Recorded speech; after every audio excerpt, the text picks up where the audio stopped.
Dear students, आज हम करेंगे साइकोलॉजी एनसीईआरटी 11th के लिए methods of inquiry in psychology and this is the chapter 2 और इसका पार्ट 1 आज हम करने वाले हैं।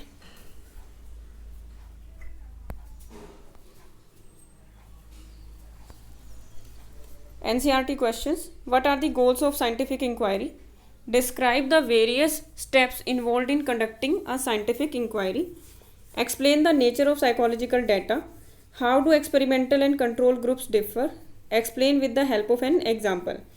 A researcher is studying the relationship between speed of cycling and the presence of people. Formulate a relevant hypothesis and identify the independent and dependent variables. Discuss the strengths and weaknesses of experimental method as a method of inquiry. Dr. Krishnan is going to observe and record children's play behavior at a nursery school without attempting to influence or control the behavior. Which method of research is involved? Explain the process and discuss its merits and demerits. So यहाँ तक करेंगे हम इस वाले part में, और इसमें हमें देखना है कि कैसे एक्सपेरिमेंटल मेथड, ऑब्जर्वेशन मेथड से हम स्टडी करते हैं। Gautam Buddha's one very beautiful quotation in the beginning of this chapter: an idea that is developed and put into action is more important than an idea that exists only as an idea. कोई भी हम idea अगर develop करते हैं, जब तक हम उस पर उसकी टेस्टिंग नहीं करते whether it is like into the action applicable है या नहीं, तब तक उस आइडिया का कोई फ़ायदा नहीं है, जब तक वो सिर्फ एक आइडिया ही रह जाता है। सो इसके लिए रिसर्च बहुत ज़रूरी है। Goals and steps in conducting scientific research, alternative paradigms of research, nature of psychological data, methods in psychology, observation method, experimental method, correlation research and case study आज हम इसमें करने वाले हैं फर्स्ट पार्ट में। What is psychological inquiry? Psychological inquiry के goals क्या क्या है? Psychological inquiry means assessment of the psychological attributes with some scientific method.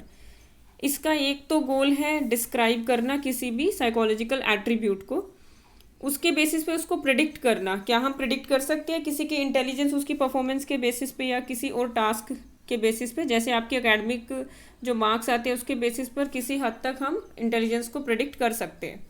Explanation, और उस फिनोमिना को एक्सप्लेन करना, उसको एप्लीकेशन को देखना और कंट्रोल करना। कंट्रोल किसको करना है कि rather than other factors we can just focus on the measurement of the one specific attribute. कौन कौन से स्टेप्स हो सकते हैं साइंटिफिक रिसर्च को करने के लिए? सबसे पहले प्रॉब्लम को कंसेप्चुलाइज करना, प्रॉब्लम को समझना और उसको एक प्रॉब्लम को जनरेट करना, सिलेक्ट करना एक टॉपिक को जिसके बारे में आप रिसर्च करना चाहते हैं। इसके बाद हम डाटा कलेक्शन पे जाएंगे। डाटा कलेक्शन में हम पार्टिसिपेंट्स को देखेंगे कि हम किन सब्जेक्ट्स पे रिसर्च करने वाले हैं, कौन सा मेथड हम यूज़ करेंगे, कौन से टूल्स को हम यूज़ करेंगे और किस प्रोसीजर के थ्रू हम रिसर्च को अपनी डिज़ाइन करेंगे और कैसे कंडक्ट करेंगे। स्टेप 3 में हम करेंगे कंक्लूजन निकालेंगे। कुछ स्टैटिस्टिकल जो हमारे पास डाटा आया है पिछले स्टेप में किसी भी पार्टिसिपेंट के ऊपर रिसर्च करके, उस पर हम स्टैटिस्टिकल मेथड से कंक्लूजन्स ड्रॉ करेंगे। एंड आफ्टर दैट स्टेप 4 में रिसर्च को कंक्लूड करेंगे और एग्जिस्टिंग हाइपोथेसिस को या तो रीस्टेट करेंगे या रिवाइज करेंगे या फिर थ्योरी में न्यू थ्योरी डेवलप करेंगे और फिर से हम स्टेप 1 पे चले जाएंगे। अदरवाइज हम इसी को अडेप्ट कर लेंगे, इसी मेथड से साइंटिफिक रिसर्च के रिजल्ट को। ऑल्टरनेटिव पैराडाइम ऑफ रिसर्च क्या है? हमारे पास 2 ऑल्टरनेटिव पैराडाइम है रिसर्च के। One is scientific paradigm. Scientific paradigm में हम प्रिडिक्ट कर सकते हैं, on the basis of our research we can predict about the behaviour. दूसरा होता है इंटरप्रेटिव पैराडाइम। 2 चीज़ों के रिलेशन को समझना, मतलब just understanding of the concept. The key assumption of scientific view is that human behaviour is predictable. ये basic assumption है साइंटिफिक पैराडाइम की कि जो ह्यूमन बिहेवियर है वो प्रिडिक्ट किया जा सकता है और किसी न किसी इंटरनल और एक्सटर्नल फैक्टर से ये के कारण ये होता है एंड कैन बी ऑब्जर्व, और इसको हम ऑब्जर्व भी कर सकते हैं, मेजर भी कर सकते हैं और कंट्रोल भी कर सकते हैं। सेकेंड है interpretive. Everyone interprets reality in हर और his own way based on past experience and context. ये होती है सब्जेक्टिव एक्सप्लेनेशन। तो ये हम क्वालिटेटिव रिसर्च में यूज़ करते हैं जिसमें कि हम नैरेटिव एनालिसिस करते हैं, जैसे कि किसी के भाषण से उसका अंदाज़ा लगाना कि इसके मन में क्या चल रहा है। ये नैरेटिव होता है किसी की स्पीच से, किसी की बायोग्राफी से। Therefore we need to understand the subjective interpretation of the reality. Nature of psychological data. जो हमारे पास साइकोलॉजिकल डाटा आता है उसका नेचर क्या हो सकता है? Psychologist collect a variety of information from different sources employing diverse methods. The information also called data और singular form को बोलते हैं datum relate to the individual's covert and overt behavior, their subjective experiences and mental processes. तो ये हम जो data collect करते हैं ये किस तरह के टाइप्स में हो सकता है. सबसे पहले डेमोग्राफिक इन्फॉर्मेशन. डेमोग्राफिक इन्फॉर्मेशन में उसका नाम मीन्स उसकी identity, age, education, gender, marital status, occupation, birth order etcetera हम इसमें देखते हैं. That is demographic information. Second पे आ जाता है फिजिकल इन्फॉर्मेशन. फिजिकल इन्फॉर्मेशन में ecological conditions, mode of transportation, facilities at home, basic amenities वगैरह के बारे में चेक किया जाता है. फिजियोलॉजिकल इन्फॉर्मेशन में उसकी बॉडी से रिलेटेड, और जो फिजिकल थी वो एनवायरमेंट से रिलेटेड थे. तो फिजियोलॉजिकल में height, weight, blood pressure, galvanic skin response या स्किन रेजिस्टेंस भी बोलते हैं जीएसआर को, ईईजी, ब्लड ऑक्सीजन, जो भी हमारे बायोलॉजिकल मेजर्स हैं वो चेक किए जाते हैं, उनका डाटा ले सकते हैं. लास्ट है साइकोलॉजिकल इन्फॉर्मेशन. साइकोलॉजिकल इन्फॉर्मेशन में intelligence, IQ level, personality, what type of person he or she is, values, interest, aptitude and memory. Example of research problems. You can observe the behaviour of spectators watching a football match. आप किसी भी दर्शक का भी आप देख सकते हैं फुटबॉल मैच को देखते हुए क्या कैसा बिहेवियर है. You can conduct an experiment to see if children taking an examination do better in the classroom in which they had studied the subject or in the examination hall. cause effect relationship. आप देखेंगे इसमें memory queues की हम बात कर रहे हैं कि जिस जगह पर जाकर आप पढ़ते हो ना वहाँ से रिलेटेड आपकी मेमोरी एनहांस होती है. वो एनवायरनमेंट आपको हेल्प करता है इन्फॉर्मेशन को रिट्रीव करने में. You can correlate intelligence with से self esteem for prediction purpose. क्या इंटेलिजेंस को हम सेल्फ एस्टीम यानी कि कॉन्फिडेंस के साथ कोरिलेट कर सकते हैं? Yes it can be. ज़्यादा इंटेलिजेंट होगा वो कॉन्फिडेंस भी ज़्यादा होगा. You can survey students attitude towards privatisation of education. हम सर्वे कर सकते हैं स्टूडेंट्स पे कि एजुकेशन का जो प्राइवेटाइजेशन है वो ठीक है या नहीं. You can use psychological test to find out individual differences. You can conduct a case study on the development of language in a child. कि एक बच्चे में जो लैंग्वेज है वो कैसे कैसे डेवलप होती है, इस पर भी हमें केस स्टडी कर सकते हैं. अभी के टाइम पे अगर आप देखें तो what are the impact of coronavirus on the psychological like attributes of the human being. Observation. सबसे पहला मेथड हम करेंगे ऑब्जर्वेशन मेथड. अब ये इंसान सोच रहा है कि जो फ्लावर्स है grow better in different parts of the yard. इसने देखा कि सबको एक ही टाइम पे मैंने बोया था बट सबकी लेंथ अलग अलग है. तो flowers grow better in different parts of the yard. तो जो हाइपोथेसिस इन्होंने बनाई, my hypothesis is supported, my flowers grew better in different soils. तो ये कहते हैं कि मिट्टी का फ़र्क है. तो इस तरह की हम ऑब्जर्वेशन मेथड से स्टडी कर सकते हैं. अब ऑब्जर्वेशन मेथड के स्टेप्स क्या क्या हो सकते हैं. सबसे पहला है selection. Select a particular behaviour, then recording करना. उसकी रिकॉर्डिंग कैसे कर सकते हैं? फोटो, वीडियो या शॉर्ट हैंड से हम उसको शॉर्ट हैंड से लिख सकते हैं. Data analysis. एक पर्टिकुलर मेथड को हम सिलेक्ट करेंगे और उससे हम उसका डाटा एनालाइज करेंगे. तो ऑब्जर्वेशन होती क्या है? Observation is one method for collecting research data. It involves watching a participant and recording relevant behaviour for later analysis. Types of observation method. सबसे पहला है naturalistic versus controlled observation. Naturalistic observation में direct जो examiner जो observer है वो direct जाके situation में नेचुरल सेटिंग में रियल लाइफ सेटिंग में ऑब्जर्व करता है पार्टिसिपेंट के बिहेवियर को. दूसरा है कंट्रोल्ड या फिर लेबोरेटरी में कंट्रोल्ड सेटिंग्स में बिहेवियर को ऑब्जर्व किया जाता है. नॉन पार्टिसिपेंट वर्सेज पार्टिसिपेंट में नॉन पार्टिसिपेंट को डिस्टेंस से किया जाता है या तो कैमरा से, रिकॉर्डिंग से. Participant involve observer in the group या फिर उसमें आप पार्टिसिपेट करके वहाँ पे जाके ऑब्जर्व कर सकते हैं. अब ये एग्जांपल्स है. सबसे पहले नेचुरलिस्टिक. जैसे ये एनिमल बिहेवियर को स्टडी करने के लिए natural means direct observation of the behaviour of the animal in the forest.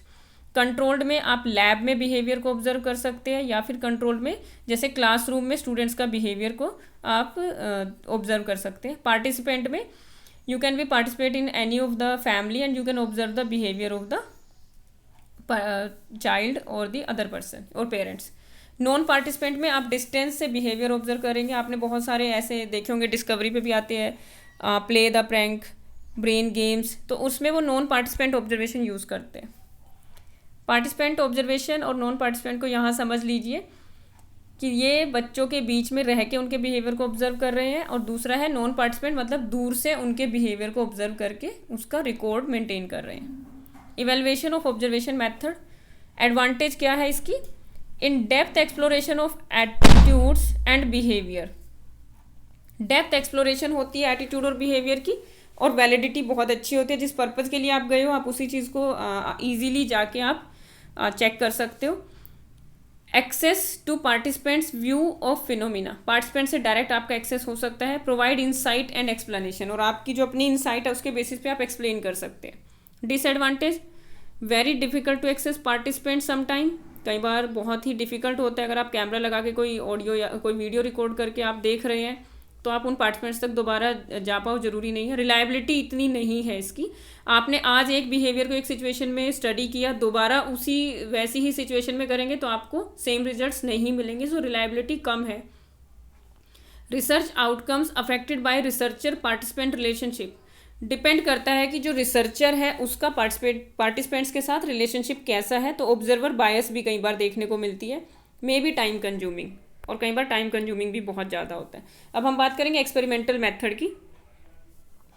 Experimental method, experiments are generally conduct to establish cause and effect relationships between two sets of events or variables in a controlled setting. अब हम देखेंगे independent variable. Independent variable वो होता है जिसको हम manipulate करते हैं, जिसको एक्सपेरिमेंटर मैनिपुलेट करता है, ये कॉज होता है। और किसको अफेक्ट करेगा? ये बिहेवियर को, जिसको हम मेजर करते हैं और जिस पे हम इंडिपेंडेंट वेरिएबल का इफेक्ट देखते हैं, that is dependent variable. So outcome जो होगा डिपेंडेंट वेरिएबल से होगा, और जिसको मैनिपुलेट करते हैं that is independent variable. Control group और एक्सपेरिमेंटल ग्रुप। कंट्रोल ग्रुप वो होता है जो कि एक्सपेरिमेंटल ग्रुप के समान होता है, बट उसको कोई ट्रीटमेंट नहीं दिया जाता। ट्रीटमेंट मीन्स कोई भी उसके ऊपर हम एक्सपेरिमेंट करते हुए जो हमने इंटरवेंशन देनी है वो कंट्रोल ग्रुप को नहीं दी जाती है। दोनों आप पिक्चर में देखिए, बच्चे स्टडी कर रहे हैं, जो फर्स्ट ग्रुप है वो स्टडी कर रहे हैं लेकिन जो एनवायरनमेंट है वो शांत है, देयर इज़ नो नॉइज़, और दूसरे ग्रुप में वहाँ पे कुछ म्यूज़िक डेलिब्रेटली चला दिया जाता है, तो फिर उसके बाद उनकी परफॉर्मेंस को चेक किया जाता है। सो ये एक्सपेरिमेंटल ग्रुप है जहाँ इंटरवेंशन दी जाती है। लटाने एंड डार्ले का स्मोक रूम एक्सपेरिमेंट है, very beautiful experiment. Where there is smoke there is sometimes fire. सभी को ये लगता है अगर धुआं कहीं है तो वहाँ पे आग भी जरूर होगी। इन्होंने 3 कंडीशन में 3 तरह सब्जेक्ट्स को डिवाइड किया, रैंडमली असाइन किया तीनों कंडीशंस में। फर्स्ट कंडीशन में जो सब्जेक्ट है वो अकेला है, सेकंड कंडीशन में 3 और सब्जेक्ट है वहाँ पर रूम में, थर्ड कंडीशन में एक वो सब्जेक्ट है जो पहले से है, और 2 ऐसे कन्फेडरेट्स है जो कि एक ग्रुप बना के उसको इन्फ्लुएंस करने की कोशिश करते हैं। Who purposely noticed and then ignored the smoke, ये जानबूझ के इग्नोर करेंगे स्मोक को वहाँ पे रहते हुए। तो 75% of alone subjects calmly noticed the smoke and left the room to report it.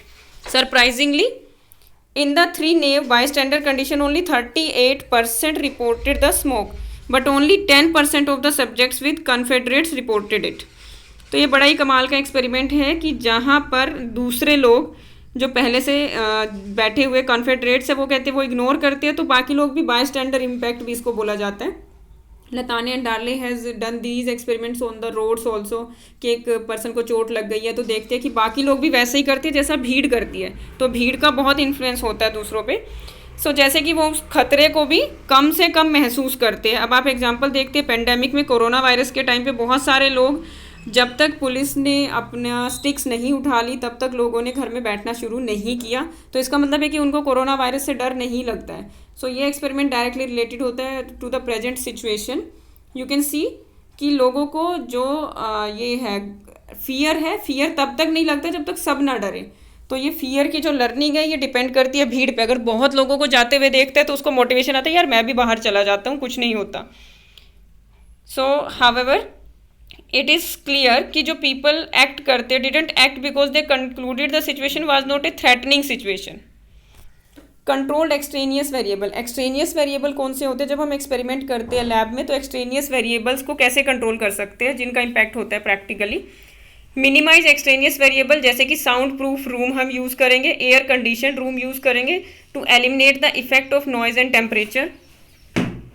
controlling organismic fear, motivation and background variables such as rural and urban, caste, socioeconomic status matching कर लेंगे हम इन सब basis पे। Like अगर हमने सारे subjects लिए हैं एक ग्रुप में तो जितने रूरल है उतने ही अर्बन होंगे, जो कास्ट है वो भी सेम हो सकती है, या फिर मिक्स है तो सब में दो दो लोग अलग अलग कास्ट के होंगे। तो इस तरीके से हम मैच करेंगे। काउंटर बैलेंसिंग टेक्निक का मतलब है कि जो इंटरवेंशन है वो अलग अलग सीक्वेंस में दी जा सकती है। Random assignment of participants to different groups eliminates any potential systematic differences between the group. Random assignment करेंगे हम, ये सोच के नहीं डालेंगे ग्रुप में कि किस ग्रुप में कौन से पर्सन को डालना है। Types of experimental method, there are 3 types of experimental method. First, laboratory experiment. Laboratory experiment is an experiment conducted under highly controlled conditions where accurate measurement are possible. The researcher decides place, time, participant, circumstances and using a standardized procedure. Second आते हैं field experiment. Field experiment में क्या होता है कि जो चीज़ें हम लैब में कंट्रोल नहीं कर सकते उन चीज़ों के लिए हमें कई बार फील्ड में जाके एक्सपेरिमेंट करना पड़ सकता है, जो फिनोमिना लैब में हम क्रिएट भी नहीं कर सकते। लास्ट है क्वासी एक्सपेरिमेंट। एक्सपेरिमेंट्स ऐसे होते हैं जो इंडिपेंडेंट वेरिएबल है उसको सिलेक्ट किया जाता है, ना कि उसको मैनिपुलेट किया जाता है। जैसे फॉर एग्जांपल अर्थक्वेक के बाद जो बच्चे जो अपने पेरेंट्स को खो चुके हैं उनको हम मैनिपुलेट नहीं कर सकते। It is a condition we have to do the experiment with the same which is there. तो हमें सिलेक्ट करना है वेरिएबल को, ना कि हमें उसको क्रिएट करना है। सो नॉन इक्विवेलेंट ग्रुप होते हैं, मतलब दोनों ग्रुप में आप इक्वल पर्सन नहीं रख सकते, इक्वल सब्जेक्ट्स नहीं रख सकते, तो नॉन इक्विवेलेंट ग्रुप यहाँ पर हो सकते हैं। Case study and correlation method, ये 2 मेथड और है। केस स्टडी, जो केस स्टडी होती है वो डेप्थ स्टडी होती है किसी भी पर्टिकुलर केस की। Researchers focus on cases that must be unique and rich in information. Methods for collecting information, कौन कौन से मेथड यूज करते हैं हम केस स्टडी को कंप्लीट करने के लिए? Interview, observation and psychological test from a variety of respondents who in some way or the other might be associated with the case and can provide useful information. For example आप case study कर रहे हैं किसी महान व्यक्ति की, तो उनसे रिलेटेड जो लोग हैं अगर आप उनका इंटरव्यू लेंगे तो वो इन्फॉर्मेशन भी आपको सपोर्ट करेगी डेप्थ स्टडी में। Application, psychologist have done research to understand feelings, fantasies, hopes, fears, traumatic experiences, parental upbringing and so on. और इस पे हम बहुत अच्छे से रिसर्च कर सकते हैं अंडरस्टैंड करने के लिए उन फिनोमिना को जो कि बहुत ज़्यादा कॉमन नहीं होते। अब बात करते हैं कोरिलेशन रिसर्च की। What is correlation? This is the association or relationship between 2 variables for prediction purpose. हम प्रिडिक्ट कर सकते हैं किसी भी एक बेसिस पे कि ये चीज़ हुई है तो किस वजह से हुई है। जैसे 2 घटनाएं घटी और दोनों में positive correlation, means one variable is associated with the increase in the other variable. अगर एक में एक बढ़ता है तो दूसरा भी बढ़ता है। जैसे कि अगर आपकी जैसे फॉर एग्जांपल पॉजिटिव कोरिलेशन की हम बात करते हैं, irritation will increase with the blood pressure. अगर कोई इरिटेट ज़्यादा होता है तो उसका बीपी भी उसके साथ साथ बढ़ सकता है, तो this is the positive correlation. और इसकी जो रेंज होती है +-1 तक होती है, +1 से -1 तक होती है, and 0 means there is no correlation between 2 variables. Second है नेगेटिव कोरिलेशन। नेगेटिव मीन्स एक चीज़ के बढ़ने से दूसरी चीज़ का कम हो जाना। जैसे कि जो एंगर है वो आप में पॉजिटिविटी को कम कर सकता है, तो anger is negatively related with the positivity of the person. No और जीरो कोरिलेशन, कोई एक घटना घट रही है किसी शहर में, उसका दूसरी घटना से कोई मतलब नहीं है, या आपकी कोई भी एक एट्रीब्यूट है जिसका कोई लेना देना नहीं है आपके इमोशंस। जैसे इंटेलिजेंस का आपकी एक्सट्रोवर्ट और इंट्रोवर्ट होने से कोई रिलेशनशिप नहीं है। So zero correlation between the introversion, extroversion and the intelligence level. Thank you very much. We'll do the next part in the next video.